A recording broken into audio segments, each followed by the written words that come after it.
Kahramanmaraş қаласының жанында қирандыларды қазу жұмыстарын жасап жатқанбыз. Кран келіп дуалдарды ұрып жатты. Кенет бір әйел келіп, қозғалмаңдар деп айғайлай бастады. Менің 2 балам бар.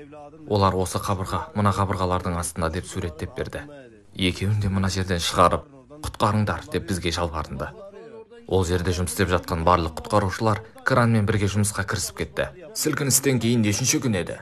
2-ші күні. Жоқ, 5-ші күні болды. Соңына келдік, кранды тоқтаттық. Құтқарушыларға Алла разы болсын. Олар ол жерді қазды, 2 бала шықты. 2 баланы да шығарғаннан кейін анасына тапсыру үшін анасын іздей бастады. Балаларды шығардық деп бүкіл халық айғайлап жатты. 13 жастағы баланың айтқан жалғыз сөзі: менің анам 4 жыл бұрын қайтыс болған деді. Субханалла. Әйел жоқ болып кетті ме сонда? Иә, әйел жоқ. Орадағылар таң қалды ма? Аға, ол жердегілердің барлығы тізесіне құлап түсіп, барлығы да Аллаху акбар деп дұға ете бастады.